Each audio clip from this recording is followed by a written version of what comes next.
Good morning मेरे प्यारे विद्यार्थियों, आप लोग कैसे मानी। तो आज का हम रंगारंग जो प्रोग्राम है हमारा वो स्टार्ट करते हैं और सभी लोग जुड़ भी चुके होंगे। तो एक बात और बता देता हूँ मैं आपको कि अगर चैनल पे नए हो तो प्लीज़ वीडियो को शेयर कराता नहीं, लाइक कराता नहीं, कमेंट कराता नहीं, और अगर चैनल पे पहली बार विजिट कर रहे हैं तो प्लीज़ चैनल को सब्सक्राइब कराता नहीं, ठीक है। तो रेलवे विद्यार्थी हो आप, तो आपके लिए बहुत बेहतरीन क्लास होती है हमारी। आरपीएफ कांस्टेबल और एसआई के लिए होती है ये, और ALP technician NTPC group D. आप इन 5 या 6 ये रेलवे के एग्ज़ाम्स हैं जो होने वाले हैं, और अगर आप इनमें से किसी भी एग्ज़ाम को टारगेट कर रहे हैं तो ये वीडियो आपके लिए बहुत ज़्यादा इम्पोर्टेंट होने वाली है, ठीक है। और 11वां ये प्रैक्टिस सेट है हमारा। तो गाइस चलते हैं हम आज के जो क्वेश्चंस हैं उनकी तरफ चलते हैं, ज़्यादा टाइम ना वेस्ट किए हुए। देखिए क्वेश्चन नंबर 1। तो क्वेश्चन नंबर 1 आपको पढ़ना है और इसका आंसर मुझे कमेंट बॉक्स में देना है। बहुत बेहतरीन क्वेश्चन है, तो पढ़िए क्वेश्चन और इसका आंसर मुझे कमेंट बॉक्स में दीजिए। तो क्या हमसे कह रहा है कि अवतल लेंस का प्रयोग किस दोष के निवारण के लिए प्रयोग किया जाता है। अवतल लेंस का ध्यान रखेंगे विद्यार्थियों, जब हमारी आंखों में कोई फॉल्ट हो जाता है, जैसे कि मान लीजिए किसी व्यक्ति को दूर का दिखता है, पास का नहीं दिखता है, और किसी व्यक्ति को पास का दिखता है तो दूर का नहीं दिखता है, तो ये कुछ समस्या आ जाती हैं। तो इन्हें हम क्या बोलते हैं, दृष्टि दोष बोलते हैं। दृष्टि दोष मतलब आंखों से संबंधित दोष हो जाते हैं। आपने देखा होगा बचपन में जब आप 10वीं में 8वीं में पढ़ते होगे तो आपको पता नहीं होगा कि रियलिटी में आपकी माता कहती थी कि मेरे से सुई में धागा नहीं पड़ रहा है, और आपसे बुलाती थी, और आप देखते भी थे कि मम्मी थोड़ा सा दूर करके सुई में धागा डालती थे। तो आप सोचते थे कि मम्मी दूर कर, पास से नहीं डाल पा रही हैं उसमें सुई में धागा, लेकिन दूर से डाल पाती थी। बात समझ आई है। तो उसके पीछे रीज़न क्या था वो मैं इस क्वेश्चन के माध्यम से आपको बताऊंगा, लेकिन पहले इसका आंसर मुझे कमेंट बॉक्स में बताइए। इसका आंसर क्या होगा, दूर दृष्टि दोष, निकट दृष्टि दोष, जरा दृष्टि दोष, अविंदुकता दोष, ठीक है। नहीं तो ध्यान रखेंगे, क्या ध्यान रखेंगे, देखो जब भी आपसे पूछे अवतल लेंस का प्रयोग, किसका भाई, अवतल लेंस का प्रयोग, तो ध्यान रखेंगे अवतल, तो ध्यान रखेंगे निकट दृष्टि दोष। अगर हमसे दूर दृष्टि दोष पूछे तो आप लगाएंगे उत्तल, क्या लगाएंगे, उत्तल लगाएंगे। दूर, देखो दूर में किसकी मात्रा आ रही है, किसकी आ रही है, ऊ की मात्रा आ रही है भाई। दूर में किसकी मात्रा आ रही है, ऊ की मात्रा, और इस उत्तल में भी किसकी मात्रा आ रही है, ऊ की। पहचानो, 10 सेकंड का समय लेके पहचानो, दूर में किसकी मात्रा आ रही है, ऊ की, और उत्तल में भी किसकी मात्रा आती है, ऊ की। तो दूर दृष्टि दोष हमारे लिए किसके लिए हो जाएगा, दूर दृष्टि दोष उत्तल लेंस का निवारण। यानी कि जब आप दूर दृष्टि दोष से पीड़ित व्यक्ति के निवारण करना चाहते हो तो आप उत्तल लेंस का प्रयोग करोगे। अगर आप मान लीजिए निकट दृष्टि दोष है तो निकट, तो आप नोट करेंगे, आप नोट निकट, तो इसमें किसकी आवाज आ रही है, इसमें आवाज आ रही है ए की, तो ए की आ रही है, तो इससे समझ जाओगे आप, इसमें करेंगे हम अवतल, क्या करेंगे भाई, अवतल लेंस। बात समझ में आ रही है, दर्पण मत समझ लेना, ये उत्तल लेंस है। इतनी बात को समझो आप, इतनी बात को आप समझो। अगर बात करेंगे जरा दृष्टि दोष, तो ये जरा दृष्टि दोष जो होता है इसके लिए हम करते हैं bifocal lens, bifocal lens, इसको हम बोलते हैं द्विफोकस लेंस। मतलब क्या होता है, जब किसी व्यक्ति को, आपने देखा होगा जो हमारे इस एज में ये जो होते हैं ना बाईफोकल लेंस, ये हम यूज करते हैं जो दादा दादी होते हैं ना, दादा दादी, ये मान लीजिए अखबार पढ़ते समय,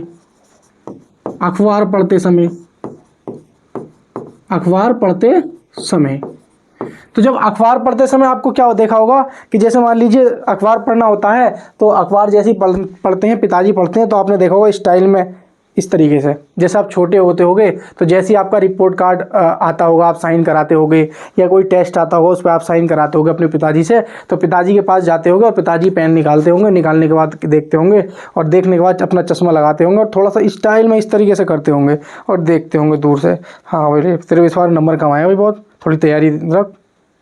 तो फिर इस तरीके से तो आपने देखा होगा वो जो यूज करते हैं ना वो क्या करते हैं, उसमें हमारा होता है बाईफोकल लेंस। कौन सा? Bifocal lens. उसमें क्या होता है, बाईफोकल लेंस इस प्रकार से होता है, कुछ इस प्रकार से ध्यान रखेंगे। तो ऊपर लगा होता है हमारा अवतल, ऊपर लगा होता है अवतल, इसमें 2 लेंस लगे होते हैं, और नीचे लगा होता है हमारा उत्तल, नीचे लगा होता है उत्तल। बात समझ आ रही है? ये किस लिए लगा होता है? ये निकट दृष्टि दोष को दूर करने के लिए, निकट दृष्टि दोष को। और ये किस लिए लगा होता है? ये दूरदृष्टि दोष के लिए, दूरदृष्टि दोष के लिए। तो एक बात आप ध्यान रखेंगे, क्या ध्यान रखेंगे कि जो जरा दृष्टि दोष है उसमें हम 2 लेंसों का प्रयोग होता है। जो आपका चश्मा होता है उसमें 2 लेंसों का प्रयोग होता है, ऊपर होता है उत्तल और नीचे होता है, ऊपर होता है अवतल और नीचे होता है उत्तल। तो ऊपर वाला जो उत्तल होता है वो यूज करते हैं हम निकट दृष्टि दोष को दूर करने के लिए, और नीचे वाला जो होता है वो दूरदृष्टि दोष के लिए। तो उस चश्मे से पीड़ित उस रोग से जो किससे जरा दृष्टि दोष से पीड़ित व्यक्ति क्या करता है, ना तो उसको पास की साफ दिखाई देती है ना उसको नजदीक की पास दिखाई देती है। तो जब उसको क्या लगाया जाता है, उसको लगाया जाता है बाईफोकल लेंस। तो जैसे ही बाईफोकल लेंस लगाया जाता है उसको पास का भी दिखने लगता है और दूर का भी दिखने लगता है। बात समझ में आ रही नहीं आ रही है? अब जैसे बात आ रही है इसमें दूरदृष्टि दोष, तो इसमें क्या होता है व्यक्ति को भाई दूर का, अब जैसे दूरदृष्टि दोष है तो दूरदृष्टि दोष में इसमें क्या है, पास का दिखाई नहीं देता है और दूर का साफ दिखाई देता है। तो इसमें लिखेंगे दूर का साफ दिखाई देता है, दूर का साफ दिखाई देता है। अब इसमें क्या है, निकट दृष्टि दोष, तो निकट दृष्टि दोष में क्या होता है, निकट का साफ दिखाई देता है भाई, निकट का साफ दिखाई देता है, साफ। और मैंने बता दिया जरा दृष्टि दोष, तो मैंने अच्छे से बता दिया है। तो जरा दृष्टि दोष में क्या होता है, ना तो पास का नजदीक साफ दिखाई देता है और ना दूर का। लेकिन बात करेंगे हम किसकी, अगर हम बात करें अविंदुकता की, तो इसके लिए हम यूज करते हैं सिलेंड्रिकल लेंस। क्या यूज करते हैं भाई? Cylindrical lens, cylindrical lens. तो सिलेंड्रिकल लेंस का प्रयोग जो करते हैं हम वो अविंदुकता को दूर करने के लिए यूज करते हैं। और जरा दृष्टि दोष के लिए बाईफोकल लेंस, निकट दृष्टि दोष के लिए अवतल और दूरदृष्टि दोष के लिए उत्तल।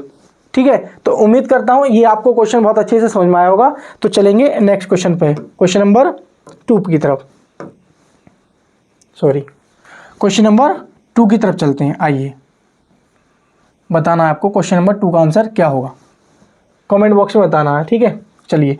एंजाइम है, क्या बताना है आपको? एंजाइम है, बसा है, आरएनए है, प्रोटीन है, या उपयुक्त में से कोई नहीं है।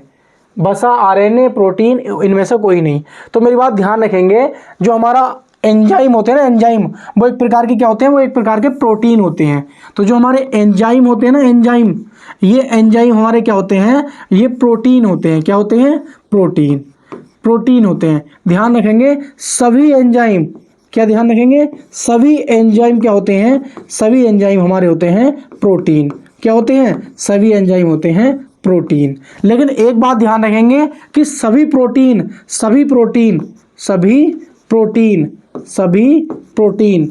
प्रोटीन हमारे क्या होते हैं, एंजाइम नहीं होते हैं। एंजाइम क्या होते हैं? नहीं होते हैं। ये बात नोट करना, सभी एंजाइम प्रोटीन होते हैं और एंजाइम भी प्रोटीन होते हैं, लेकिन सभी प्रोटीन एंजाइम नहीं होते हैं। तो इसका राइट आंसर क्या हो जाएगा? सी। ये बात ध्यान रखेंगे, एंजाइम किसके बने होते हैं? प्रोटीन के बने होते हैं। एंजाइम किसके होते हैं? प्रोटीन के। हार्मोन किसके होते हैं? प्रोटीन के बनते हैं। ठीक है नहीं? आइए क्वेश्चन नंबर 3 की तरफ चलते हैं। उम्मीद करता हूँ काफ़ी लोगों का ये आंसर सही गया होगा। इसका आंसर दीजिए मुझे, न्यूटन के गति का पहला नियम जाना जाता है। जो न्यूटन का प्रथम नियम है वो किस लिए जाना जाता है आपको बताना है। गुरुत्वाकर्षण के लिए, जड़त्व के लिए, संवेग के संरक्षण के लिए और ऊर्ध्वाधर गति के लिए। तो मुझे आप कमेंट बॉक्स में बताइए जो न्यूटन का पहला नियम है वो किस लिए जाना जाता है, बताइए। देखो भाई, न्यूटन साहब ने 3 नियम दिए थे। किन्होंने? न्यूटन साहब ने 3 नियम दिए थे। न्यूटन साहब ने न्यूटन के नियम मेरी बात को समझने की कोशिश करना। तो जो न्यूटन ने नियम दिए थे ना, वो हमारे 3 नियम दिए थे। एक दिया था हमारा प्रथम नियम, और एक दिया था हमारा द्वितीय नियम, और एक दिया था हमारा तृतीय नियम। जरा ध्यान से समझना, यहाँ से क्वेश्चन पूछे जाते हैं। मैं तीनों के बारे में थोड़ा सा आपको बताऊंगा। क्या बताऊंगा ये बात समझना। सबसे पहले आपसे पूछा जाता है कि इससे क्या मिलती है हमें, जो प्रथम नियम से मिलती है, इससे क्या मिलती है, जड़त्व की परिभाषा मिलती है, या हम ये कह सकते हैं बल की परिभाषा मिलती है। बल की परिभाषा मिलती है, परिभाषा। और इसी को हम कहते हैं जड़त्व का नियम। क्या कहते हैं भाई, जड़त्व का नियम। इसी को कहते हैं हम जड़त्व का नियम। और ये बात ध्यान रखेंगे, इस जड़त्व की खोज सबसे पहले किसने की थी, इसने की जो थी वो गैलोलियो। किसने भाई, गैलोलियो ने ही सबसे पहले बताया था कि कोई वस्तु विराम अवस्था में रखी है तो वो उसी अवस्था में रखी रहेगी जब तक उस पर कोई बाह्य बल ना लगाया जाए। मैंने क्या बताया, मेरा सामने स्टैंड रखा हुआ है और कैमरा है, उस कैमरे स्टैंड के ऊपर कैमरा लगा हुआ है और मेरी क्लास शूट हो रही है। जब तक मैं वहां जाकर उस स्टैंड को इधर नहीं हटा दूं या इधर नहीं हटा दूं, अर्थात बाह्य बल ना लगा दूं, तब तक वह वस्तु बनी रहेगी, अपनी उसी अवस्था में बनी रहेगी। इसको हम कहते हैं जड़त्व का नियम, या गैलीलियो का नियम, या न्यूटन का प्रथम नियम। तो आप क्या ध्यान रखेंगे, इसको हम क्या बोलते हैं, इसको हम क्या बोलते हैं, गैलीलियो का नियम। क्या बोलते हैं भाई, गैलीलियो का नियम। ये बात ध्यान रखेंगे। तो न्यूटन का प्रथम नियम हमसे क्या कहता है कि जब तक कोई वस्तु पर कोई बाह्य बल न लगाया जाए तब तक वह उसी अवस्था में बनी रहेगी, यानी कि विराम अवस्था को वो बनाए रखेगी जब तक उस पर कोई बाह्य बल न लगाया जाए। इसको हम गैलीलियो का नियम, बल की परिभाषा इसी से मिलती है हमारी, और जड़त्व का नियम इसी को कहते हैं। और सर्वप्रथम जड़त्व शब्द की खोज भी किसने की थी, गैलीलियो साहब ने की थी। ठीक है, ध्यान रखेंगे। इसको क्या बोलते हैं भाई, आपने नाम सुना होगा F बराबर m में। ये होता है हमारा न्यूटन का दूसरा नियम, और इसी से हमारा क्या है, बल का मान मिलता है। क्या मिलता है भाई, बल का मान प्राप्त होता है, बल का मान प्राप्त होता है। ये बात ध्यान रखेंगे, प्राप्त होता है। देखो हमने क्या बताया था, पहले नियम से बल की परिभाषा मिल रही है और दूसरे नियम से क्या मिल रही है, बल का मान प्राप्त हो रहा है। आपने नाम सुना होगा न्यूटन का तीसरा नियम, इसको बोलते हैं क्रिया प्रतिक्रिया का नियम। क्रिया प्रतिक्रिया का नियम, क्रिया प्रतिक्रिया का नियम, क्रिया प्रतिक्रिया का नियम। ये बात ध्यान रखेंगे। इसके एग्जाम्पल से बता देता हूं, ये ध्यान रखेंगे इसके एग्जाम्पल्स। आपने देखा होगा नदी में तैरना, नदी में तैरना। भाई नदी में तैरना, आप बच्चे हो गए जब नदी में तैरते थे तो तैरने में क्या होता है, जितना बल आप आगे को लगाते हो उतना ही बल पीछे की पानी की तरफ को लगाते हो। बात समझ आ रही है, जैसे अब आप आगे को लगाते हो तो पानी भी आपके ऊपर बल लगाता है, तभी तो आप आगे जा पाते हो। तो जितना बल आप आगे की तरफ लगाते हो उतना ही बल आपके पैर पीछे की तरफ लगा रहे होते हैं, तभी आप पानी आपके पैरों को आगे ढकेलता है और आप आगे तैर पाते हैं। मेरी बात समझ में आ रही है। वैसे ही आपने नाम सुना होगा, दूसरा देखा होगा सड़क पर चलना, सड़क पर चलना, सड़क पर चलना। तीसरा देखा होगा नाव से कूदना, नाव से कूदना, कूदना। एक आपने देखा होगा, चौथा यहां लिख देते हैं, बंदूक से गोली छोड़ने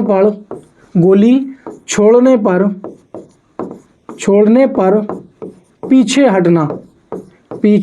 हटना या झटका लगना, बात वही है ना, हटना।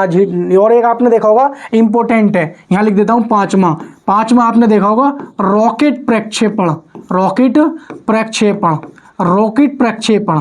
रॉकेट छोड़े जाते हैं, रॉकेट जो हमारा काम करता है ये रेखीय संवेग संरक्षण के सिद्धांत पर काम करता है। एक बात नोट करके लिख लेंगे, मैं क्या कहना चाह रहा हूं आपसे, नोट करके लिख लेंगे मैं क्या कहना चाह रहा हूं आपसे, नोट करके ये लिखेंगे आप। देखो ये जो हमारे न्यूटन के तीसरा नियम है ना, ये न्यूटन का जो तीसरा नियम है, इसके सारे के सारे एग्जाम्पल जो हैं वो रेखीय संवेग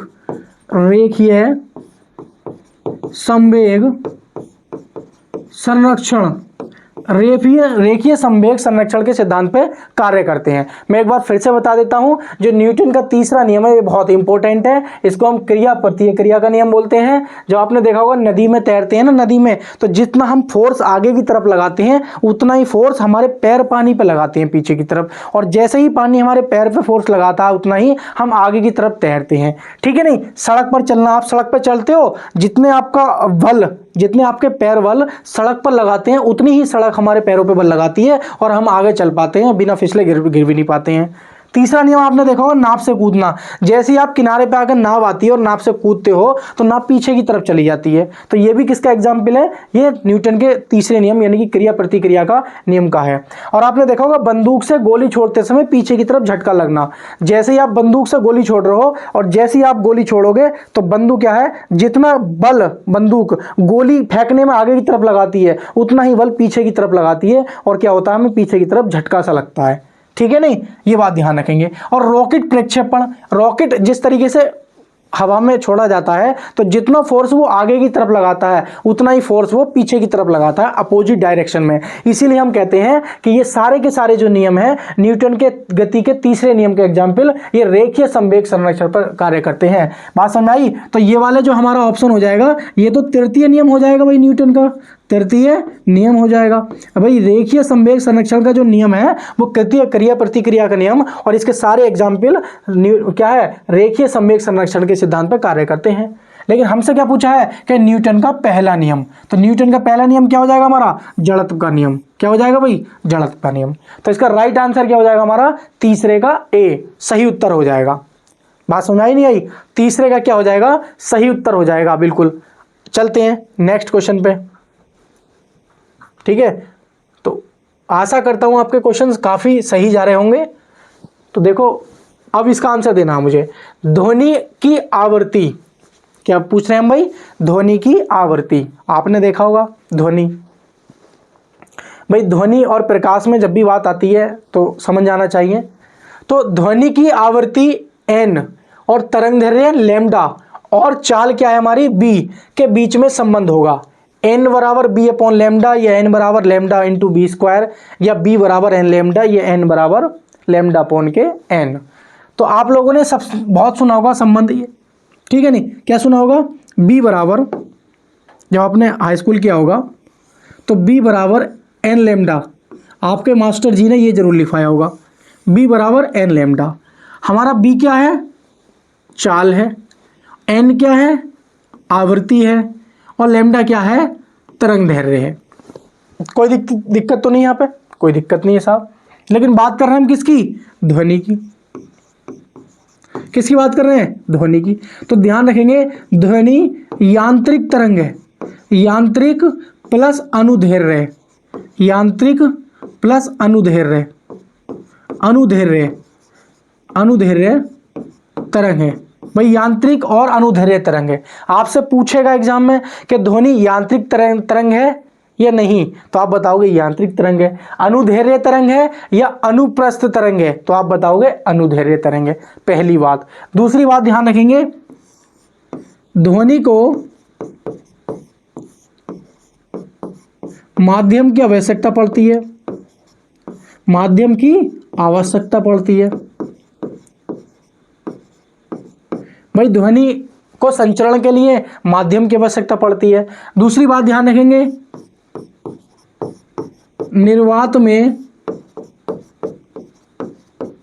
ध्वनि की चाल कितनी होती है भाई? शून्य होती है। ठीक है नहीं? एक बात ध्यान रखेंगे, ठोसों में कितनी होती है भाई? ठोसों में सर्वाधिक, ठोसों में सर्वाधिक। बात समझ आई नहीं? तो ध्वनि की चाल की बात करें तो वायु में कैसी हो जाएगी भाई? थोड़ी कम हो जाएगी, फिर गैस में हो जाएगी हमारी, फिर किस में हो जाएगी? द्रव में हो जाएगी, फिर किस में हो जाएगी? ठोस में हो जाएगी। बात समझ आई? तो ये क्या हो जाएगा? ये ध्वनि का बढ़ता क्रम हो जाएगा। तो सर्वाधिक किस में होगी? ठोसों में। सर्वाधिक भाई, ध्वनि की चाल सर्वाधिक किस में होगी? ठोसों में। और न्यूनतम किस में होगी? वायु में। तो लिख लेंगे न्यूनतम। ठीक है नहीं? और वायु में कितनी होती है? 330 मीटर प्रति सेकंड। कितनी होती है भाई? 330 मीटर प्रति सेकंड वायु में ध्वनि की चाल होती है। तो आपसे पूछा था इनके बीच में संबंध, तो संबंध क्या है, b बराबर एन लैम्डा। तो b बराबर एन लैम्डा ये हो जाएगा, b बराबर एन लैम्डा हमारा क्या हो जाएगा, सी हमारा ऑप्शन क्या हो जाएगा, सही उत्तर हो जाएगा। सी ऑप्शन क्या हो जाएगा हमारा, सही उत्तर हो जाएगा। तो एक बात ध्यान रखेंगे, क्या ध्यान रखेंगे आप लोग, ठीक है नहीं, फिर कोई दुष्ट बैठ गया है, तो आप लोग क्या ध्यान रखेंगे, ध्यान ये रखेंगे कि जो ध्वनि है वो हमारी कैसी है, वो यांत्रिक तरंग है और अनुदैर्घ्य तरंग है। अनुप्रस्थ भी ऑप्शन में दे रखा होगा, अनुप्रस्थ को मत लगा देना, ठीक है नहीं। और ध्वनि को माध्यम की आवश्यकता होती है, ध्वनि बिना माध्यम में नहीं चल सकती। बात समझ आ गई। प्रकाश के लिए माध्यम की आवश्यकता नहीं होती है, प्रकाश निर्वात में भी चलता है, इसीलिए हम कहते हैं कि प्रकाश की चाल जो होती है सर्वाधिक निर्वात में होती है। कितनी होती है, 3 × 10⁸ मीटर प्रति सेकेंड। बात समझ आ रही है। तो हम क्या बात कर रहे हैं, ध्वनि की, तो ध्वनि के लिए माध्यम की आवश्यकता होती है, निर्वात में इसकी चाल 0 होती है और ठोसों में सर्वाधिक होती है। बात समझ आ गई नहीं आ गई। आइए क्वेश्चन नंबर 4 की तरफ चलते हैं, क्वेश्चन नंबर 4 की तरफ चलते हैं। हमसे 4 क्या कहता है बताइए, चलिए 5 है, बताइए। RH कारक का संबंधित है, यानी कि RH कारक का नाम संबंधित है। बताना है आपको कि जो RH कारक का नाम है वो किससे संबंधित है, और एक प्रकार के क्या है, कपी से है, मानव से है, बंदर से है या चूहा से है। बात समझ आई। तो आपको इसमें क्या है, 4 ऑप्शन दे रखे हैं और इसमें राइट आंसर आपको चुनना है। नहीं पता है ना, आपने पढ़ा होगा जरूर, अगर आपने ब्लड पढ़ा है, आपने ब्लड समझ रहे हो नहीं, रक्त, ब्लड सर्कुलेटरी सिस्टम पढ़ा है, यानी कि रक्त परिसंचरण तंत्र, तो उसमें आपको बताया गया होगा, या आपने रक्त समूह वाला चैप्टर पढ़ा होगा तो उसमें बताया गया होगा, और नहीं पढ़ा है तो उसको पढ़ लेना, लेकिन मैं फिर भी आपको बता रहा हूं ऑलरेडी, ठीक है। देखो RH फैक्टर, क्या बात कर रहे हैं भाई, RH फैक्टर की हम बात कर रहे हैं। RH कारक बोल देते हैं इसको, कारक या फैक्टर बोल देते हैं, या एक तरह से ये समझ लीजिए कि रक्त समूह। मेरी बात को समझने की कोशिश करना, ये जो रक्त समूह है ना, इस रक्त समूह की जो खोज की थी ना, रक्त समूह की खोज, ध्यान रखेंगे, इसकी जो खोज की थी ना, खोज वो की थी हमारी कार्ल लैंड स्टीनर। किसने भाई, बहुत पूछा जाता है, कार्ल लैंड स्टीनर, और इन्हीं के साथ एक नाम और जुड़ जाता है कभी कभी, बीनर। मेरी बात को ध्यान समझना, बीनर। तो कार्ल लैंड स्टीनर और बीनर, इन्होंने क्या है, RH फैक्टर यानी कि RH कारक की खोज की, या आप बोलेंगे रक्त समूह, यानी कि इसको बोलेंगे हम ब्लड ग्रुप। क्या बात करेंगे, ब्लड ग्रुप, ठीक है नहीं, ब्लड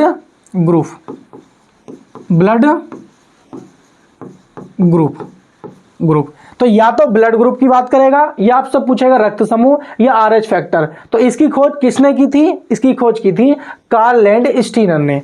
अब इन्होंने क्या काम किया था, ये बात, मेरी बात आप गौर से समझना, इन्होंने क्या काम किया था, इन्होंने क्या काम किया, एक रीसस प्रजाति का बंडल लिया, रीसस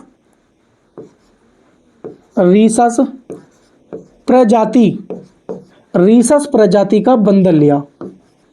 क्या लिया इन्होंने, बंदर लिया, और उस बंदर की क्या है, इन्होंने RBC ली। क्या ली भाई, RBC। और इस RBC की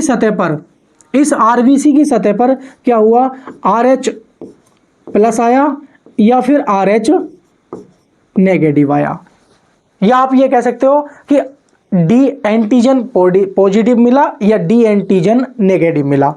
तो जैसे ही उस पर RH पॉजिटिव और RH नेगेटिव मिला, तो उससे ये पता चला कि जो RBC पर, मतलब जो रीसस प्रजाति का बंदर था, उसकी RBC की सतह पे RH पॉजिटिव और RH नेगेटिव 2 प्रकार के एंटीजन देखने को मिले, और इन्हीं के आधार पे हमारे जो है ब्लड ग्रुप की पहचान होती है। यदि हमारे RBC की सतह पर RH पॉजिटिव एंटीजन आता है तो हमारा कैसा ब्लड ग्रुप होगा, पॉजिटिव होगा। यदि हमारी RBC की सतह पर RH नेगेटिव एंटीजन आता है तो हमारा ब्लड ग्रुप कैसा होगा, नेगेटिव होगा। तो हमारा क्वेश्चन यही था, क्या था कि इसके आधार पर ही क्या है, इसके आधार पर ही रक्त समूह की खोज हुई, रक्त समूह की क्या हुई भाई, खोज हुई।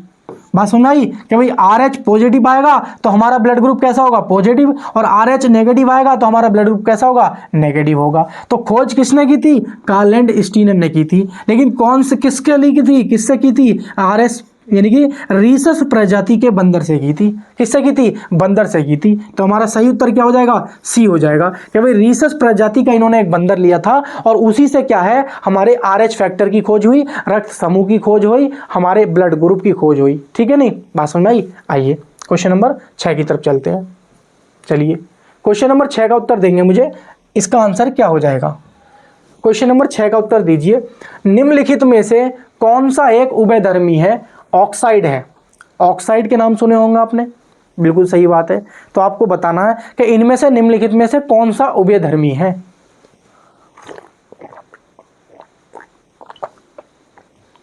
देखो मेरी बातों को समझो, जो हमारे उभयधर्मी होते हैं ना, उभयधर्मी, ऑप्शन देख लिए होंगे आपने, कार्बन डाइऑक्साइड, सल्फर डाइऑक्साइड, इसे बोलते हैं एल्युमिनियम ऑक्साइड। क्या बोलते हैं इसको, एल्युमिनियम ऑक्साइड, और इसको बोलते हैं हम क्यूप्रस ऑक्साइड, CO। तो इनके ऑप्शंस आपने देख चुके हो और इसका आंसर आपने चुन भी लिया होगा जो आपका राइट आंसर होगा। अगर आपका आंसर गलत गया है तो मेरी बात को समझने की कोशिश करना। जो हमारे उभयधर्मी होते हैं ना, उभयधर्मी, उभयधर्मी, उभयधर्मी, माफी चाहता हूं गलती हो रही है, उभयधर्मी, उभयधर्मी।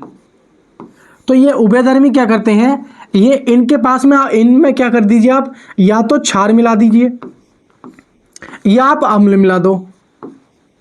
इनमें आप या तो अम्ल मिला दो या क्षार मिला दो। तो ये क्रिया करने के बाद क्या बनाते हैं, ये लवण बनाते हैं। क्या बनाते हैं, लवण बनाते हैं। और प्लस में क्या बनाते हैं, ये जल बनाते हैं। ये बात को पहले मेरी बात को समझो, अगर ये बात आप नहीं समझोगे तब तक आपको समझ में नहीं आएगा। जो हमारे उभयधर्मी ऑक्साइड होते हैं ना, जो उभयधर्मी ऑक्साइड होते हैं, ऑक्साइड, तो ये उभयधर्मी ऑक्साइड जो होते हैं ना, ये क्या करते हैं हमारे पास, ये या तो इनके साथ अम्ल मिला दो या क्षार मिला दो। ये क्या बनाते हैं, लवण और जल बनाते हैं। जैसे मान लीजिए हमारा इसका राइट आंसर क्या हो जाएगा, ये बी हो जाएगा, ये सी है यहाँ पे। ठीक है, क्या हो जाएगा, सी हो जाएगा। यही हमारा क्या है, ये ऑक्साइड है, ये एल्युमिनियम का ऑक्साइड है, इसीलिए हम इसे एल्युमिनियम ऑक्साइड बोलेंगे। और यही हमारा क्या है, उभयधर्मी ऑक्साइड भी है। तो ये क्या काम करेगा, ये क्षार और अम्ल के साथ में लवण बनाएगा और जल बनाएगा। तो हम क्या करेंगे, एक बार हम ले लेते हैं, क्या ले लेते हैं भाई, हम ले लेते हैं Al2O3, एक बार हम ले लेते हैं HCl। क्या ले लिया हमने, ये अम्ल ले लिया। और जब हम इसकी रासायनिक क्रिया कराएंगे तो ये उभयधर्मी ऑक्साइड है और ये अम्ल है। तो जब अम्ल और उभयधर्मी ऑक्साइड मिलते हैं तो क्या बनाते हैं, लवण बनाएंगे। तो क्या बनाएंगे, Al2Cl। क्या बोलेंगे, Al2Cl, और प्लस क्या बन जाएगा, जल बन जाएगा। और इसको हम नाम देंगे, इसको हम नाम क्या देंगे, इसको हम नाम देंगे हम एल्युमिनियम क्लोराइड। क्या नाम देंगे भाई, एल्यूमिनियम क्लोराइड, क्लोराइड। बात समझ में आई। तो क्या बन गया, ये हमारा बन गया लवण। क्या बन गया, ये लवण बन गया।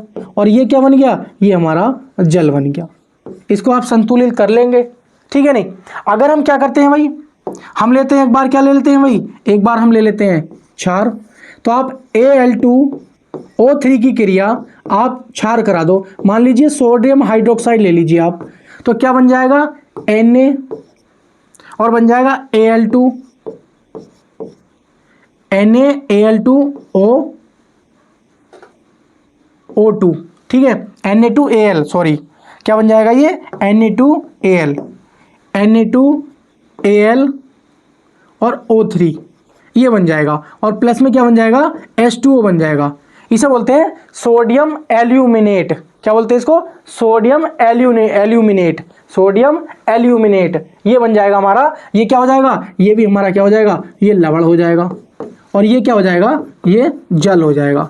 तो हमें बताना था कि कौन सा ऐसा उभयधर्मी है। तो हमें पता था कि उभयधर्मी क्या होते हैं कि अम्ल या क्षार के साथ रासायनिक आप जैसे ही क्रिया कराओगे तो लवण बनेगा और जल बनेगा। तो हमने देख भी लिया, ये हमारा क्या है भाई, ये उभयधर्मी ऑक्साइड है और इसकी हमने क्रिया एक बार अम्ल से भी करा दी और एक बार क्षार से भी करा दी। तो दोनों कंडीशन में ही हमारा लवण बना है और हमारा जल बना है। तो राइट आंसर क्या हो जाएगा इसका, राइट आंसर हो जाएगा ऑप्शन नंबर सी। ठीक है नहीं, आइए क्वेश्चन नंबर नेक्स्ट पे चलते हैं। इसका आंसर मुझे कमेंट बॉक्स में बताइए। चलिए थोड़ा समझिए, और ये बहुत इंपॉर्टेंट और बहुत ज़्यादा इंपॉर्टेंट है, ये एग्जाम के पॉइंट ऑफ व्यू से रेलवे के लिए तो बहुत very very important question. Sorry, बताइए आप लोग, 100 डिग्री सेल्सियस पर बाष्प, समझते हो नहीं, भाप जिसे बोलते हैं, पानी की तुलना में ज़्यादा तीव्र ज्वलनशील होता है क्योंकि बाष्प एक गैस है। भाई सही बात है, बाष्प एक गैस है, गैस बन जाएगा, क्योंकि जैसे ही आप जल है द्रव को, जैसे ही आप उसको टेम्परेचर दोगे तो वो क्या है, गैस में कन्वर्ट हो जाता है, बाष्पीकृत हो जाएगी, है नहीं है। और बाष्प उच्च ज्वलनशील है, उसका जो उच्च ज्वलनशील है। बाष्प अधिक ऊष्मा प्रस्तुत कर सकता है, ये आपको बताना है, या इनमें से कोई नहीं। मेरी बात समझेंगे, आपने नाम सुना होगा कि जल से जला हुआ आदमी की अपेक्षा भाप से जला हुआ आदमी ज़्यादा गंभीर बीमार माना जाता है। एक व्यक्ति मान लीजिए 50 डिग्री सेल्सियस का वाटर ले लीजिए और 50 डिग्री सेल्सियस पे भाप बना लीजिए आप। तो जो 50 डिग्री सेल्सियस की भाप होगी उससे अगर आदमी को उसके चेहरे पे छोड़ी जाती है तो वो आदमी ज़्यादा जल जाएगा। अगर 50 डिग्री सेल्सियस का अगर उसके चेहरे पे पानी डाला जाता है मनुष्य के, तो वो पानी एक बार को सहन कर जाएगा, लेकिन भाप सहन नहीं कर पाएगा। भाप 50 डिग्री सेल्सियस की बहुत होती है। तो वैसे ही यहाँ पे बात करिए कि 100 डिग्री सेल्सियस की भाप है मान लीजिए, तो 100 डिग्री सेल्सियस के टेम्परेचर पे या तापमान पर आप पानी गर्म कर लीजिए, तो पानी की अपेक्षा क्या है, वो उतना बीमार नहीं पड़ेगा, उतना उसका चेहरा नहीं जलेगा जितना 100 डिग्री सेल्सियस की भाप से जल जाएगा। आपने देखा होगा जब हम सेकाई करते हैं ना, सिकाई, तो उसमें क्या है, हम पानी का यूज करते हैं। बात समझ में आ रही है, वो पानी का इसीलिए यूज करते हैं, हम भाप से सिकाई नहीं करते हैं, क्योंकि भाप क्या है, उसकी जो है ऊष्मा बहुत ज़्यादा होती है। कैसी होती है, उसकी जो है ऊष्मा, विशिष्ट ऊष्मा बहुत ज़्यादा होती है, ये बात आप ध्यान रखेंगे। ठीक है नहीं, तो इसका राइट आंसर क्या हो जाएगा कि बाष्प अधिक ऊष्मा प्रस्तुत करती है। भाई बाष्प क्या करती है, बाष्प अधिक ऊष्मा प्रस्तुत करती है, या बाष्प में क्या है, सबसे ज्यादा ऊष्मा निकलती है। जैसे मैंने बताया था कि भविष्य का ईंधन हाइड्रोजन होता है, तो 1 ग्राम हाइड्रोजन जलाने पर सबसे ज्यादा ऊष्मा निकलती है। तो वैसे ही भाप और जल में है कि भाप क्या है, सबसे ज़्यादा ऊष्मा क्या है प्रस्तुत करती है, या सबसे ज़्यादा भाप में क्या है, ऊष्मा होती है। इसीलिए राइट आंसर हमारा क्या हो जाएगा, सी हमारा क्या हो जाएगा, राइट आंसर हो जाएगा। मैंने फैक्ट बता दिया है कि 100 डिग्री सेल्सियस ताप पर जल की अपेक्षा भाप से जलने वाला व्यक्ति ज़्यादा बीमार हो जाता है, ज़्यादा तकलीफ में पड़ जाता है, ज़्यादा स्थिति उसकी खराब हो जाती है, कुछ भी हो सकता है, कह सकते हैं। ठीक है नहीं, आइए क्वेश्चन नंबर 8 की तरफ चलते हैं। क्वेश्चन नंबर 8 क्या कहता है हमसे, इसका आंसर मुझे कमेंट बॉक्स में देंगे आप लोग, देखिए।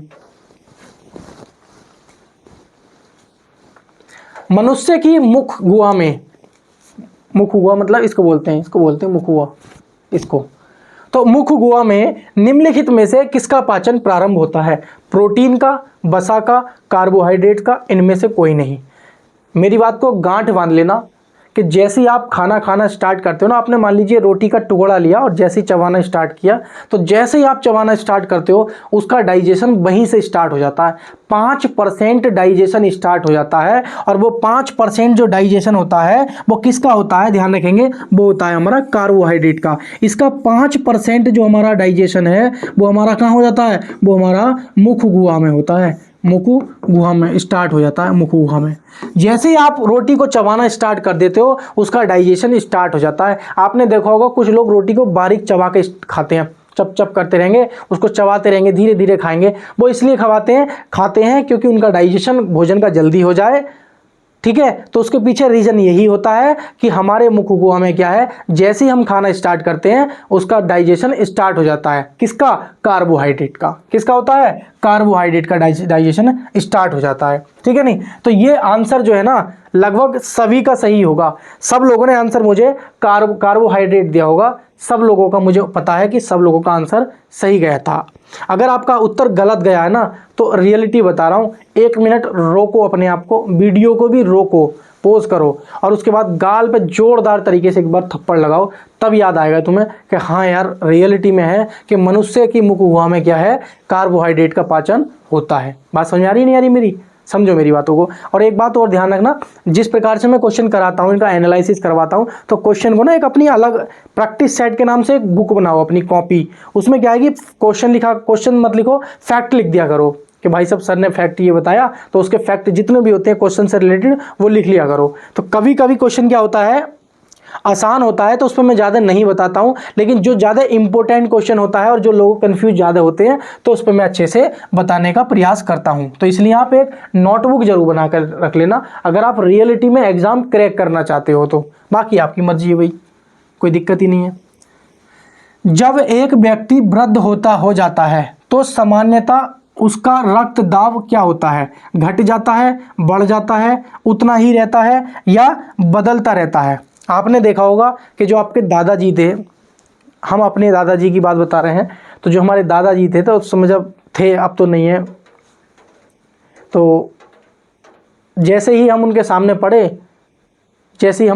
पड़े, लल्ला ये कर दियो, ये कर दियो, वो कर दियो, ये कर दियो, अगर तनक हमने कुछ कहा तो वो चिड़चिड़े से हो जाते थे, एकदम उनका बीपी हाई हो जाता था। बात समझ में आ रही है? तो उनका क्या होता था, बीपी हाई हो जाता था। तो जैसे जैसे ही, एक बात ध्यान रखेंगे, जैसे जैसे ही, मेरी बात समझने की कोशिश करना, बहुत अच्छे से बता रहा हूँ, जैसे जैसे ही हमारी क्या है, उम्र बढ़ती है, जैसे ही हमारी, चल भाई, जैसे जैसे ही हमारी क्या होती है, उम्र बढ़ती है, उम्र क्या होती है, बढ़ती है, तो हमारा क्या होता है, बीपी क्या होता है, बीपी ध्यान रखेंगे, बीपी भी क्या होता है, बढ़ता है। उम्र के साथ क्या है, बीपी हमारा बढ़ता है। बात समझ में आ रही नहीं आ रही है? एक बात और ध्यान रखेंगे, सामान्य व्यक्ति का जो बीपी होता है ना, सामान्य व्यक्ति का वो होता है, कितना होता है भाई, 120 और 80, 120 सामान्य व्यक्ति का बीपी होता है। एक बात मैं बता देता हूं आप लोगों को, ध्यान से रखना, बीपी हाई होने के कारण, बीपी हाई होने के कारण, ये कारण कुछ ऐसे हैं जो आपको पता होना चाहिए, ये कारण ऐसे हैं जो आपको पता होना चाहिए और ये बहुत ज़्यादा इफेक्ट डालते हैं। बात समझ में आ रही है? सबसे पहला आपने देखा होगा, एक एग्जाम्पल है, बहुत सारा है, कम नींद लेना, कम नींद लेना, कम नींद लेना। भाई अगर आप टाइम पे नहीं सो पा रहे हो, लेट सो रहे हो, ऑफिस से लेट आ रहे हो या जॉब करके लेट आ रहे हो, या मान लीजिए आप 2-3 बजे तक स्टडी कर रहे हो और सुबह में उठे हो 6 बजे फिर पढ़ने लग गए हो, दिन में भी ठीक से नहीं सो पा रहे हो, तो उसमें क्या है कि उस कंडीशन में आपका क्या है, बीपी हाई होने लगता है।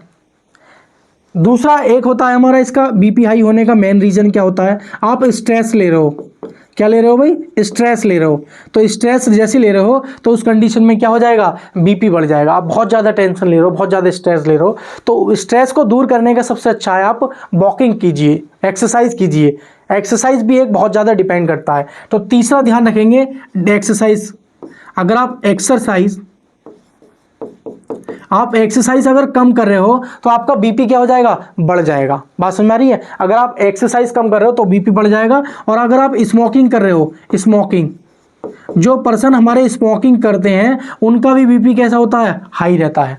तो जो व्यक्ति हमारे स्मोकिंग करते हैं उनका बीपी हाई रहता है, स्ट्रेस ज़्यादा लेते हैं तो बीपी हाई हो जाता है, कम नींद लेना भी हमारा। और एक ध्यान रखेंगे, नमक का ज़्यादा सेवन, नमक का ज़्यादा सेवन, नमक का ज़्यादा सेवन। आप नमक ज़्यादा सेवन कर रहे हो, या मान लीजिए ड्राई फ्रूट्स क्या बोलते हैं उसको, फास्ट फूड ज़्यादा खा रहे हो, तला भुना, चिकना हिट, और जैसे कि मान लीजिए बर्गर है, पिज़्ज़ा है, या इस तरीके की चीज़ें आप ज़्यादा ले रहे हो, पकौड़ी हैं, पुड़ियाँ हैं, ये सारी चीज़ें खा रहे हो, तो उस कंडीशन में क्या है, नमक का आप ज़्यादा सेवन कर रहे हो, तब भी आपका क्या होता है, बीपी हाई हो जाता है। तो अगर आप बीपी को बचाना चाहते हो तो इन सब चीज़ों पर कंट्रोल कर लो, बीपी ऑटोमेटिक 99% आपका कंट्रोल हो जाएगा। तो ध्यान रखेंगे, जैसे जैसे उम्र बढ़ती है तो बीपी क्या होता है, बढ़ता है। तो क्या हो जाएगा, बीपी हमारा बढ़ेगा। तो बुढ़ापे में क्या होता है, बीपी क्या होता है, हाई होने लगता है, बढ़ने लगता है। जैसे जैसे आपको क्या है बुढ़ापा आने लगेगा, आपका क्या है बीपी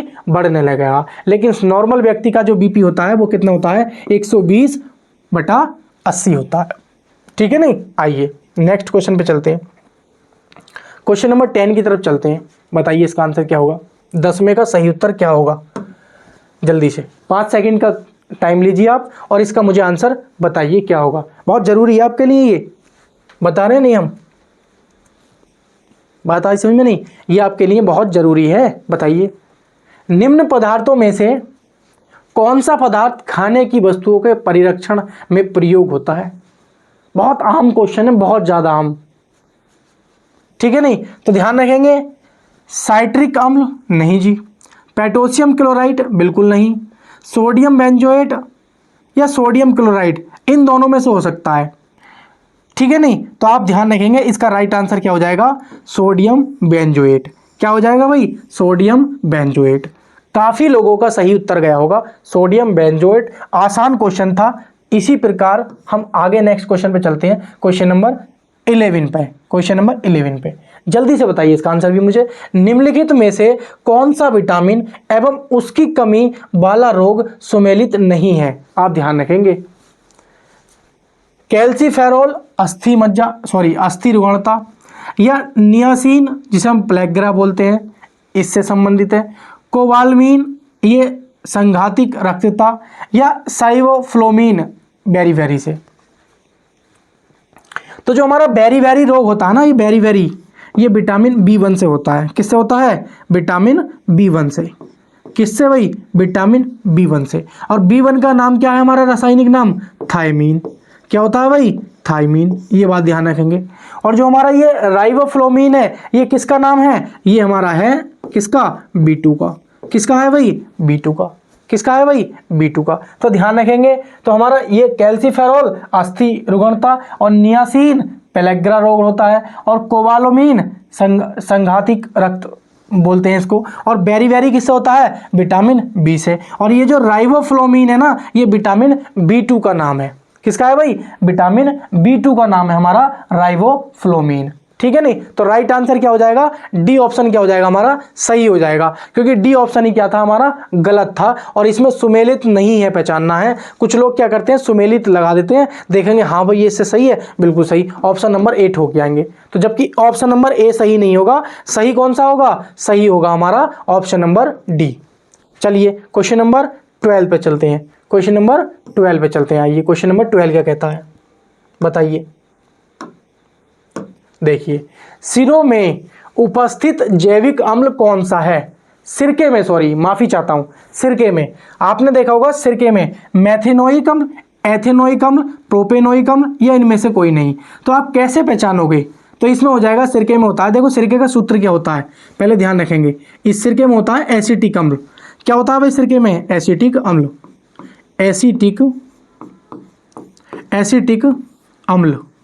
और इस एसिटिक अम्ल का सूत्र होता है, क्या होता है, CH3COOH, ये होता है, ये सिरके का सूत्र होता है। इसमें कार्बन कितने होते हैं, कार्बन के होते हैं 2 परमाणु। कार्बन के कितने होते हैं, 2। तो आपको पता होना चाहिए, क्या पता होना चाहिए, C1 के लिए लेते हैं हम, क्या लेते हैं भाई, मेथ। और C2 के क्या लेते हैं भाई, एथ।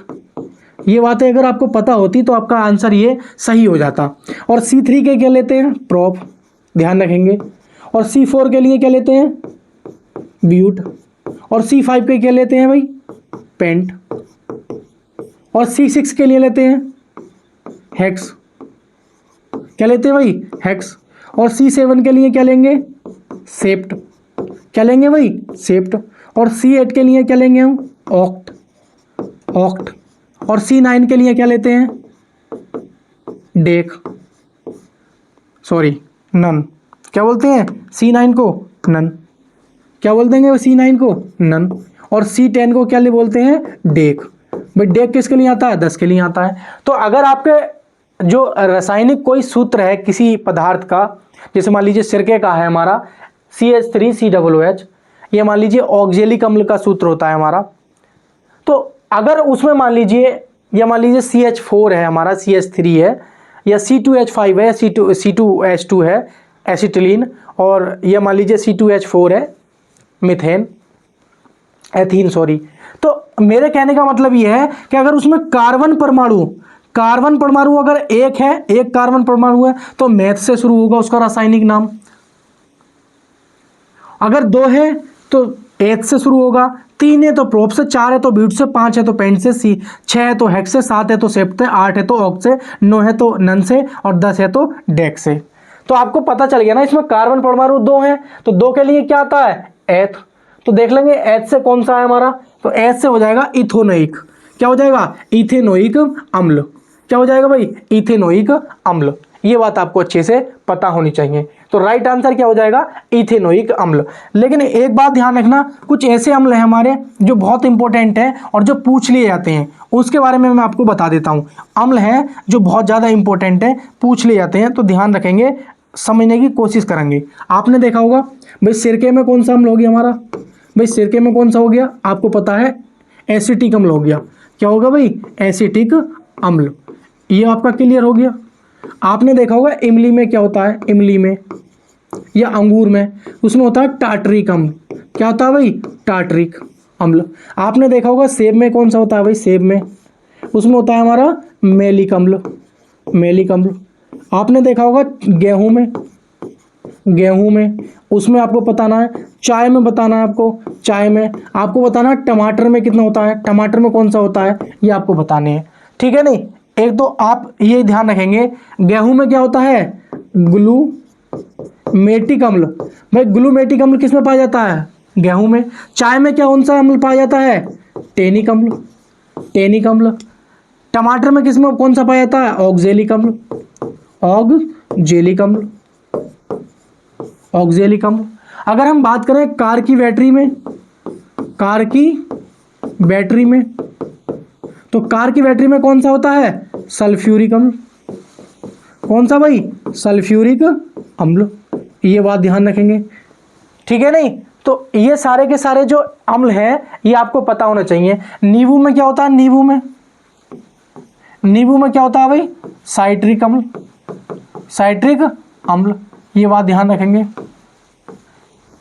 सोडा वाटर में आपको पता होगा कौन सा अम्ल होता है, सोडा वाटर में, ठीक है। तो नींबू में साइट्रिक अम्ल, सिरके में एसिटिक अम्ल, इमली में टार्टरिक अम्ल, सेब में मेलिक अम्ल, गेहूं में ग्लूमेटिक अम्ल, चाय में टेनिक अम्ल, टमाटर में ऑक्जेलिक अम्ल, और कार की बैटरियों में सल्फ्यूरिक अम्ल। ये आपको पता होना चाहिए। और इसका राइट आंसर क्या हो जाएगा, बी हमारा सही उत्तर हो जाएगा। तो चलेंगे नेक्स्ट क्वेश्चन पर, क्वेश्चन नंबर 13 की तरफ। उम्मीद करता हूं सारी बातें बहुत अच्छे से समझ में आ रही होंगी, ठीक है। नहीं, आइए नेक्स्ट क्वेश्चन पे चलते हैं। एथेनॉल का सूत्र क्या होगा। देखो मैंने आपको बताया ना, एथ आ गया ना, एथ। तो मैंने बताया मैथ के लिए 2 कार्बन, सॉरी मैथ के लिए 1 कार्बन, एथ के लिए 2 कार्बन, और प्रोप के लिए 3 कार्बन, और 4 कार्बन ब्यूट के लिए। जब एथ आया है तो हमारा राइट आंसर भी कौन सा होगा, जिसमें कार्बन परमाणु कितने होंगे, जिसमें कार्बन कितने होंगे, परमाणु के, कार्बन के 2 होंगे।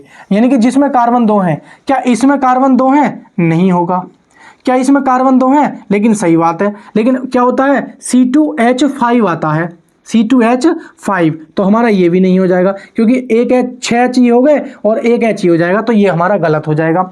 अब ये C2H, देखो C2 तो हो गया, लेकिन 3 H ही हैं, 2 ये हैं, तो 3 2 5 और 2 7, ये भी गलत हो रहे हैं। तो C2H5OH, C2H5OH हमारा क्या हो जाएगा, ये हमारा हो जाएगा किसका, एथेनॉल का। अगर पूछता मैथेनॉल का, अगर आपसे पूछता मैथेनॉल का, मैथेनॉल, तो मैथेनॉल का ध्यान रखेंगे CH3OH, CH3OH, CH3OH हमारा किसका हो जाएगा, ये हो जाएगा मैथेनॉल का। और एथेनॉल का क्या हो जाएगा, C2H5OH। ध्यान रखेंगे, चौथा ऑप्शन क्या हो जाएगा हमारा, सही हो जाएगा। ऑप्शन नंबर डी हमारा क्या हो जाएगा, राइट आंसर हो जाएगा। इसका डी ऑप्शन क्या हो जाएगा, राइट आंसर हो जाएगा। आइए क्वेश्चन नंबर चलते हैं 14 की तरफ।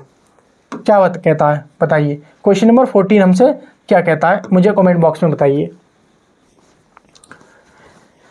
10 न्यूटन, क्या दे रखा भाई हमारे पास, 10 न्यूटन, 10 न्यूटन, समझने की कोशिश करना। 10 न्यूटन 10 न्यूटन का क्या है भाई, बल है, और वस्तु पर कार्य करता है, कार्य कर रहा है। तो वस्तु बल की दिशा में, यानी कि बल की दिशा में क्या है, जिस तरफ वस्तु है उसी दिशा में क्या है, उस पर एक बल कार्य करता है 10 न्यूटन का, और 5 मीटर क्या होती है, विस्थापित हो जाती है। तो किया गया कार्य बताना है आपको, क्या बताना है भाई, किया गया कार्य बताना है। तो आप क्या कहोगे, आप जानते हो दिया क्या रखा है आपको, न्यूटन, यानी कि बल का मान कितना दे रखा है, बल का मान दे रखा है आपको 10 न्यूटन, और आपको डी का मान दे रखा है, डी क्या होता है हमारा, विस्थापन होता है। ये कितना दे रखा है, 5 मीटर दे रखा है। और आपसे डब्लू का मान पूछा है, डब्लू का मान, जब आपसे डब्लू का मान पूछा है तो आपको बहुत अच्छे से पता होगा, क्या पता होगा, हम जानते हैं कि डब्लू बराबर होता है, क्या होता है, F into D, F into D. यह कार्य बराबर होता है, कार्य बराबर होता है बल गुणा विस्थापन। क्या होता है भाई, बल गुणा विस्थापन। आपने ये सूत्र बहुत अच्छे से पढ़ा होगा।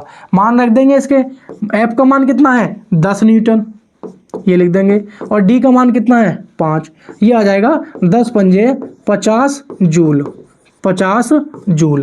भाई कार्य का मात्रा क्या होता है, जूल, लेकिन इसमें न्यूटन दे रखा है, तो एफ इंटू डी, तो हम क्या है कि न्यूटन भी बोल देते हैं, क्या बोलते हैं, न्यूटन में दे रखा है। लेकिन एक बात समझो, कार्य एक प्रकार का क्या होता है, बल ही तो होता है, कार्य एक प्रकार के क्या होता है, बल होता है। तो एक बात ध्यान रखेंगे, बल का मात्रा क्या होता है, न्यूटन, और कार्य का मात्रा क्या होता है, जूल। पहले तो आप ये ध्यान रखेंगे। अब कार्य क्या है, जिस तरफ वस्तु थी उसी तरफ हमारा क्या है, बल लग रहा था। भाई जिस तरफ वस्तु थी उसी तरफ बल लग रहा था, तो हमारा क्या कार्य आएगा, पॉजिटिव आएगा। लेकिन जिस तरफ वस्तु है, अगर उसके अपोजिट डायरेक्शन में आप बल लगाओगे तो बल हमारा, वो कार्य क्या आएगा, हमारा नेगेटिव आएगा। कैसा आएगा, माइनस में आएगा। तो आप ध्यान रखेंगे, ना तो हमारा ये आंसर होगा और ना ही हमारा ये आंसर होगा, आंसर होगा प्लस के। अब ये हमें दे रखा है 50 न्यूटन, तो 50 न्यूटन किसका हो जाएगा, ये तो मान आ जाएगा बल का, तो ये तो हमारा आंसर हो नहीं सकता। तो 50 जूल किसका हो जाएगा, ये राइट आंसर हो जाएगा। ऑप्शन नंबर सी हमारा क्या हो जाएगा, इसका सही उत्तर हो जाएगा सी। क्या हो जाएगा, सी उत्तर सही हो जाएगा। ठीक है, नहीं, आइए क्वेश्चन नंबर नेक्स्ट की तरफ चलते हैं, क्वेश्चन नंबर 15 की तरफ, क्वेश्चन नंबर 15 की तरफ चलते हैं, बताना इसका आंसर क्या होगा।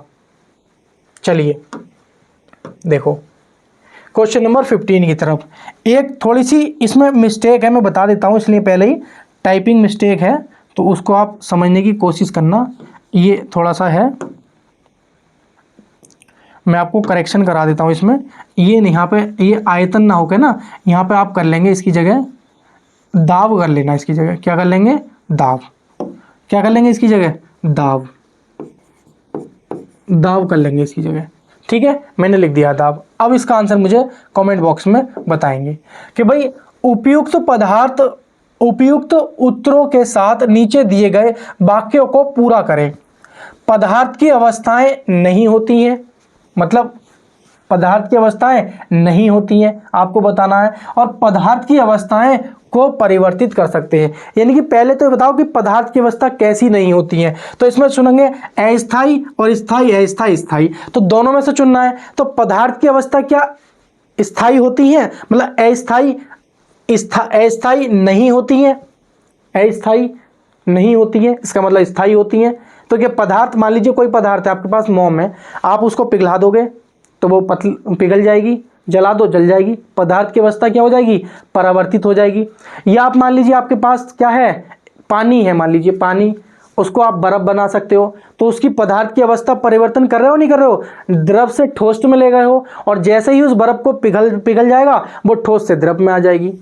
कपूर है, कपूर का क्या होता है, ऊर्ध्वपातन हो जाता है, तो उसकी क्या होती है, अवस्था चेंज हो जाती है। तो आपने देखा होगा संघनन, हिमांक यानी कि गलन, या ऊर्ध्वपातन, बाष्पीकरण, तो ये सब क्या क्रियाएं हैं, ये सारी जो प्रोसेस हैं ये पदार्थ की अवस्था को परावर्तित करती हैं, यानी कि चेंज करती हैं। तो पदार्थ की अवस्थाएं कैसी होती हैं, अस्थायी नहीं होती हैं, ये बात गलत हो जाएगी। हमारी क्या होती हैं, ये वाला ऑप्शन जो भी है हमारा, ये आंसर हमारा नहीं होगा, क्योंकि पदार्थ की अवस्थाएं क्या है, स्थायी नहीं होती हैं, स्थायी नहीं होती हैं। तो हमारा स्थायी वाला हमारा ऑप्शन होगा सही। अब इन दोनों में ये देखना है क्या तापमान और दाब या फिर परमाणु क्रमांक? तो आप बताइए, इसमें जो है ना पदार्थ की अवस्था से परमाणु क्रमांक से कोई लेना देना ही नहीं होता है। तो इसका राइट आंसर क्या हो जाएगा? बी ऑप्शन क्या हो जाएगा? सही उत्तर हो जाएगा। क्योंकि आपको पता होना चाहिए तापमान, जैसे ही आप मान लीजिए आपके पास, मान लीजिए क्या बताऊं मैं आपको, पानी है, सपोज कीजिए पानी है, पानी का जैसे ही आप तापमान बढ़ाओगे उसकी जो है ना अवस्था परिवर्तित हो जाएगी, जल से क्या है भाप बन जाएगी। बर्फ है, बर्फ का आप जैसे ही 0 डिग्री सेल्सियस टेम्परेचर दोगे वो पानी बन जाएगा फौरन। या कुछ हमारे पास पदार्थ ऐसे होते हैं, या तो उनका तापमान बढ़ा के उनकी अवस्था को हम क्या कर सकते हैं भाई, परिवर्तित कर सकते हैं, या उस पर प्रेशर के साथ हम क्या है उनकी अवस्था को हम क्या है चेंज। आपने देखा होगा गैस हम छोटे से सिलेंडर में भर लेते हैं, 13-14 किलो गैस हम छोटे से सिलेंडर में आ जाती है। वो क्यों आती है? क्योंकि उस पर बहुत ज़्यादा हाई प्रेशर होता है। तो हमने क्या बताया कि दाब लगाकर या फिर तापमान लगाकर हम पदार्थ की अवस्था को परिवर्तित कर सकते हैं। तो इसका राइट आंसर क्या हो जाएगा? बी, दूसरा। ठीक है नहीं? आइए क्वेश्चन नंबर चलते हैं नेक्स्ट, 16 पे चलते हैं। 16 का आंसर देना है आपको। 16 का आंसर दीजिए मुझे, क्या हो जाएगा इसका? मनुष्य में ऑस्टोमलेशिया, आपने नाम सुना होगा भाई, ऑस्टोमलेशिया। ऑस्टोमलेशिया हमारा क्या है? ये एक बीमारी है, रीढ़ की हड्डी से संबंधित है। ये रीढ़ की हड्डी, जो आपकी रीढ़ की हड्डी होती है ना वो मुड़ जाती है, तो उसमें होती है ऑस्टोमलेशिया। तो नामक रोग का कारण है प्रोटीन, या आपको बताना है प्रोटीन है, या आपको बताना है क्या है भाई, कार्बोहाइड्रेट कुपोषण है, या विटामिन बी की कमी से, विटामिन डी की। तो ध्यान रखेंगे विटामिन डी की कमी से हमारा क्या होता है, ये ऑस्टोमलेशिया होता है। तो नोट करके लिख लेंगे, विटामिन बी की कमी से होने वाले रोग, विटामिन डी की कमी से, विटामिन डी की कमी से होने वाले रोग, कमी से रोग, ये बात ध्यान रख लेंगे। और इनको आप लिख लेना, गांठ बांध के लिख लेना। इसमें से रेलवे में एक क्वेश्चन जो है ना पक्का आएगा। क्या आएगा? एक क्वेश्चन पक्का आएगा। सबसे पहले देखेंगे रिकेटस, रिकेटस इसको हम बोलते हैं सूखा रोग, सूखा रोग, ये हमारा सूखा रोग होता है जिसे हम बोलते हैं रिकेटस। तो ये किसकी कमी से होता है? विटामिन डी की कमी से होता है। आपने नाम सुना होगा ऑस्टोमलेशिया,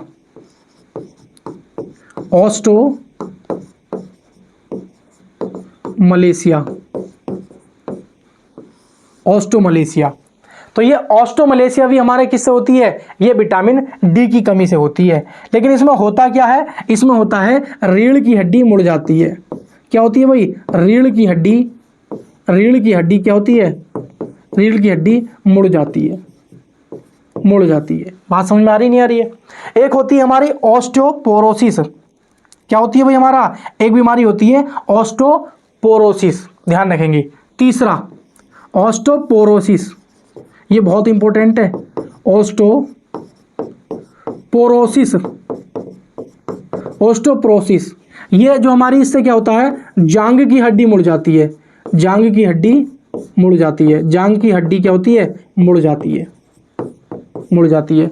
तो जब जांघ की हड्डी मुड़ जाती है, ये बात ध्यान रखेंगे, तो जांघ की हड्डी मुड़ जाती है तो ऑस्टियोपोरोसिस होती है। एक बीमारी होती है नौकनी, नौकनी डिसीज, नौकनी डिसीज, नौकनी डिसीज जो आपने देखो ना घुटने, उनके बीच में क्या है, थोड़ा सा जगह सी बन जाती है, तो नौकनी डिसीज हमारी हो जाती है। एक होती है बाउल एक्स, एक होती है बाउल एक्स। क्या होती है भाई? बाउल एक्स, लिख लेंगे बाउल एक्स। तो मेरी बातों को गांठ बांध लेना आप लोग। क्या गांठ बांध लेंगे? रिकेटस विटामिन डी की कमी से होता है, ऑस्टोमलेशिया या ऑस्टियोपोरोसिस ये भी विटामिन डी की कमी से होता है। ये सारे के सारे हड्डियों के रोग हैं। कैसे रोग हैं भाई? ये ऑस्टोमलेशिया, ऑस्टियोपोरोसिस या रिकेटस, ये सब हड्डियों के रोग हैं। और ये किसकी कमी से होते हैं? ये विटामिन डी की कमी से होते हैं। नौकनी डिसीज ध्यान रखेंगे विटामिन डी की कमी से होता है, या बाउल एक्स ये भी हमारा क्या होता है? विटामिन डी की कमी से होता है। ये बात ध्यान रखेंगे, ठीक है नहीं? आइए क्वेश्चन नंबर चलते हैं नेक्स्ट की तरफ।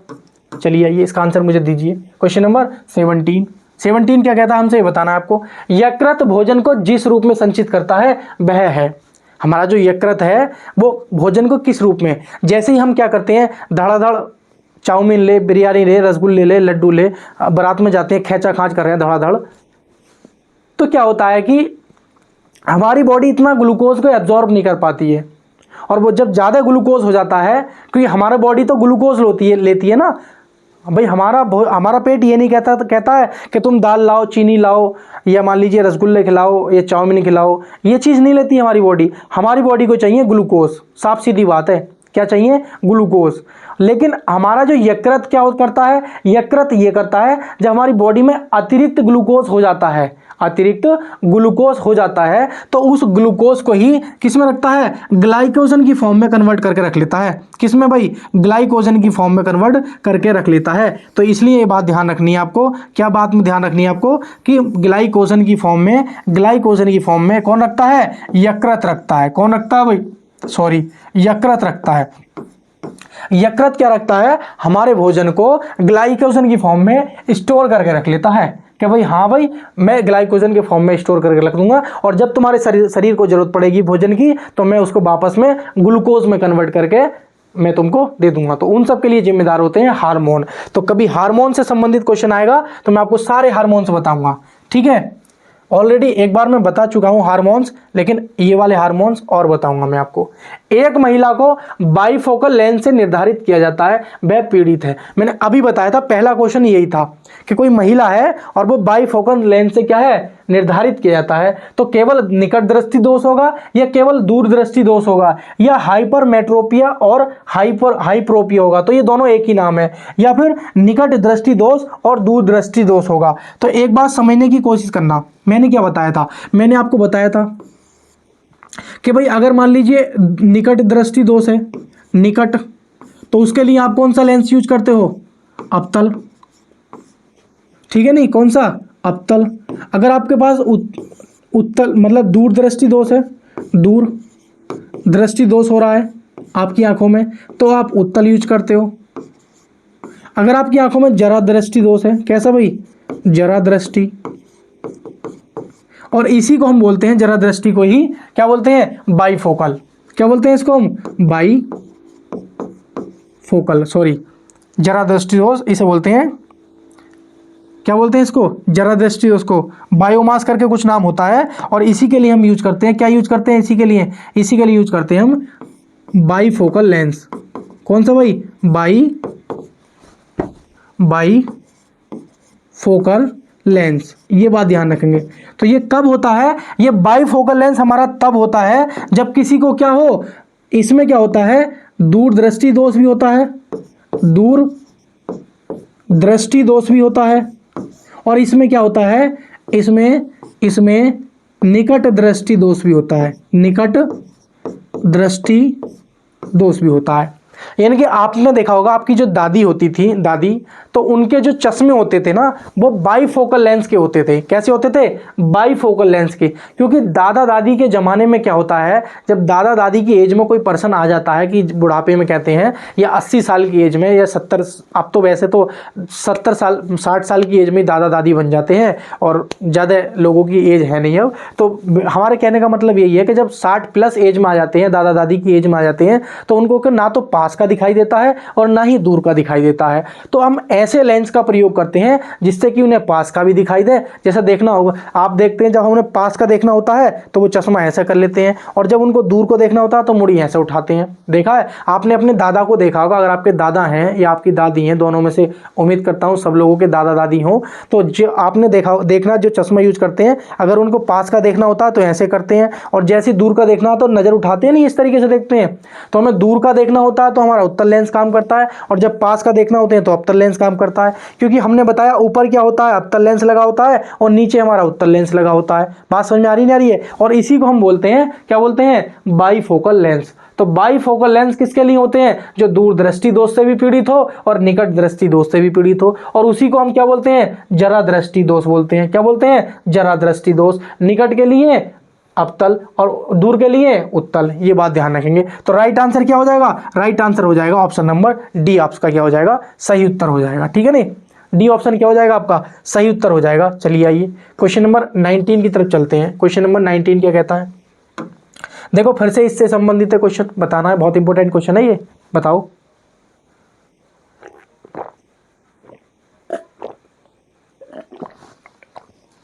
बताइए। दूरदृष्टि दोष से पीड़ित व्यक्ति की आंख में वस्तु का प्रतिबिंब कहां पर बनता है? रेटिना पर, कार्निया पर, या रेटिना के पीछे, या रेटिना से पहले? देखो भाई, मेरी बात को गौर से समझने की कोशिश करना। भाई ये हमारे मनुष्य की आंख होती है, ये होती है आंख। अब इस आंख में होता क्या है? इस आंख में ये होता है हमारा, इसको हम बोलते हैं कार्निया।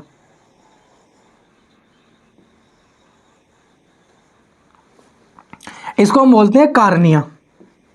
इसको क्या बोलते हैं? इसको हम बोलते हैं कार्निया। ये होता है कार्निया।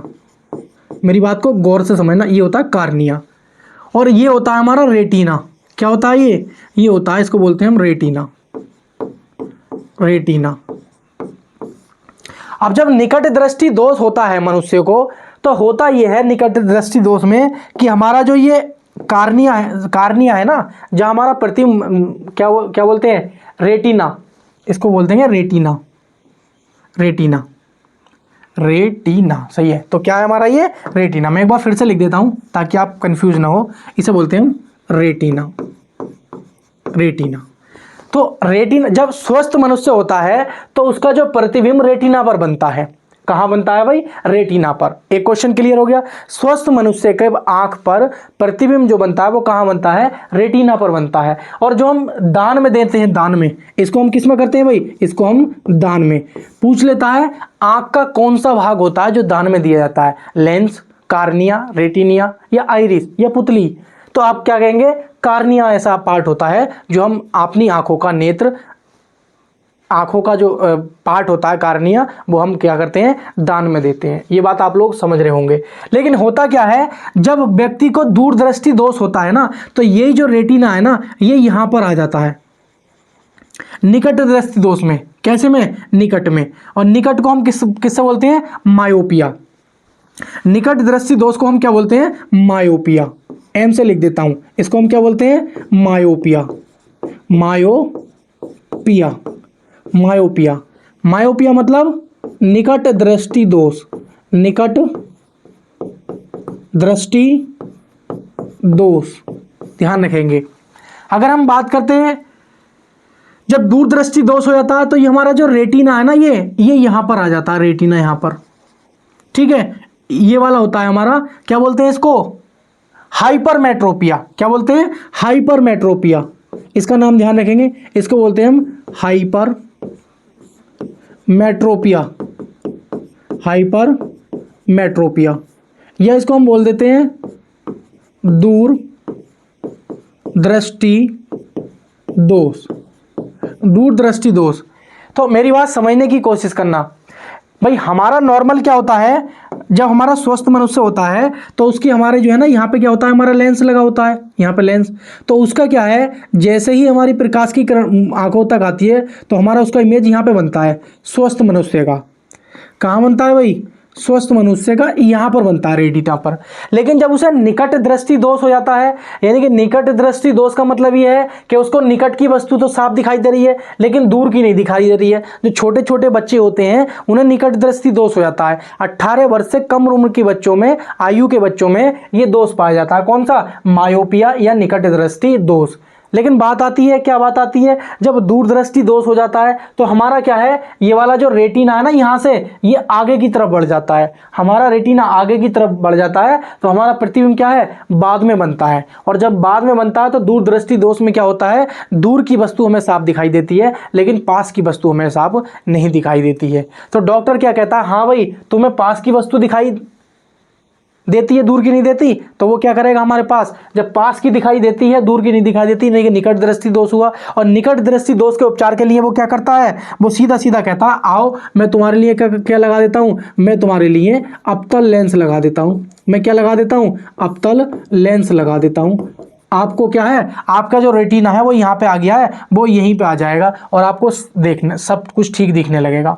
बात समझ आई? लेकिन किसी को दूरदृष्टि दोष हो जाता है कि भाई दूर का साफ दिखाई दे रहा, पास का नहीं दिखाई देता है, तो उसको रेटिना को पास लाना पड़ता है। तो वो कौन सा लेंस लगाता है? वो लगाता है उत्तल लेंस। कौन सा लगाता है भाई? उत्तल लेंस। मेरी बात को समझने की कोशिश करना। कैसा लगाता है? उत्तल लेंस। तो इसमें यही पूछा है कि दूरदृष्टि दोष से पीड़ित व्यक्ति की आंख में वस्तु का प्रतिबिंब कहां बनता है। तो दूरदृष्टि दोष से पूछा है ना, तो मैंने जब पूछा दूरदृष्टि दोष से पीड़ित व्यक्ति को जो उसका प्रतिबिंब रेटिना से बाद में बनता है, रेटिना से बाद में बनता है। और निकट दृष्टि दोष में क्या होता है? पास में बनता है। बात समझ आ रही है? तो बाद में बनता है तो रेटिना पर बनेगा, नहीं रेटिना पर बनेगा। कार्निया पर? ये बिल्कुल नहीं भाई, कार्निया पर प्रतिबिंब बनता ही नहीं है, कार्निया तो आगे होती है हमारी, इस पे तो बनता ही नहीं है। रेटिना के पीछे, हाँ ये बात सही है, रेटिना के पीछे। तो रेटिना के पीछे किसमें बनेगा? ये दूरदृष्टि दोष में। किसमें भाई? दूरदृष्टि दोष में, ध्यान रखेंगे। और ये किसमें बनेगा? ये बनेगा कार्निया से पहले। मायोपिया दिखाया है ना मैंने, एम से बना रखा है, ये बनेगा निकट दृष्टि दोष में, निकट दृष्टि दोष में। इतनी बातें ध्यान रखेंगे। तो उम्मीद करता हूं आज मैंने 2 से 3 क्वेश्चन रखे हैं, और किसके हैं वो? सिर्फ आंखों के, क्योंकि आंखों से क्वेश्चन पूछे जाते हैं। तो आपने अगर पूरी क्लास अच्छे से समझी होगी अब तक, तो आपके 3 क्वेश्चन बहुत अच्छे से क्लियर होंगे। आंख से कोई भी क्वेश्चन ऐसा नहीं है जो बच के चला जाए। वीडियो को दोबारा देख लेना अगर नहीं ठीक से समझा है आपने। चलिए क्वेश्चन नंबर 20 की तरफ चलते हैं। क्वेश्चन नंबर 20 क्या कहता है, आइए बताइए। प्राणी जो सरीसृप तथा स्तनधारियों के बीच की कड़ी है वह क्या कहलाता है? एकिडीना, या चमगादड़, या कंगारू, या आर्कियोटेपरिक्स। ठीक है, तो इसका राइट आंसर होता है साथियों, मुझे कमेंट बॉक्स में बताना आप लोग इसका राइट आंसर क्या होगा, लेकिन फिर भी मैं आपको बता देता हूं इसका राइट आंसर क्या होगा। ध्यान रखेंगे, एकिडीना। ये एकिडीनेम का एक क्या होता है? ये स्तनधारी होता है और ये सरीसृप भी होता है, और ये इन दोनों के बीच की क्या है? कड़ी है। तो ध्यान रखेंगे, ये बहुत इंपॉर्टेंट है, एग्जाम में पूछ लिया था। नाम इसका ऐसा है कि बहुत लोगों को पता ही नहीं होता है। ठीक है, तो उम्मीद करता हूं आपको हमारे 20 क्वेश्चन थे, ये कैसे लगे आपको जरूर बताना। और 20 में से आपके कितने नंबर सही हुए या कितने क्वेश्चन सही हुए ये भी मुझे कमेंट बॉक्स में बताना, क्योंकि प्रैक्टिस सेट का मतलब यही होता है कि आपके लास्ट में ये बताना कि आपके कितने में से कितने आए, 20 में से कितने आए। आप बताओगे कैसे? आप बताया इस तरीके से करेंगे, नीचे लिखेंगे 20 और ऊपर लिख देंगे आपके जो मार्क्स आए। जैसे मान लो 18 आए तो आप मुझे बताओगे कि 18/20, ये मुझे लिख दोगे 18/20, तो मैं समझ जाऊंगा आपके 20 में से कितने आए? 18 आए। ठीक है साथियों, तो मिलेंगे नेक्स्ट क्लास में। ठीक है नहीं, अगर चैनल पे नए हैं तो प्लीज़ चैनल को जरूर सब्सक्राइब करें। वीडियो अच्छी लगी हो तो लाइक जरूर करेंगे, लाइक करना मत भूलना, और अपने दोस्तों के साथ शेयर भी करेंगे। ठीक है नहीं, शेयर बहुत ज़रूरी है साथियों। ये मत सोचा करो कि आपसे पहले मैं मालदार हो जाऊंगा, तो इसलिए मैं बता रहा हूँ आप वीडियो को लाइक करो, शेयर करो, और चैनल पर नए हो तो सब्सक्राइब करो। मैं आपको प्रैक्टिस सेट जब तक कराता रहूँगा जब तक क्या आपके रेलवे एग्जाम पूरे नहीं हो जाते। जय हिंद साथियों।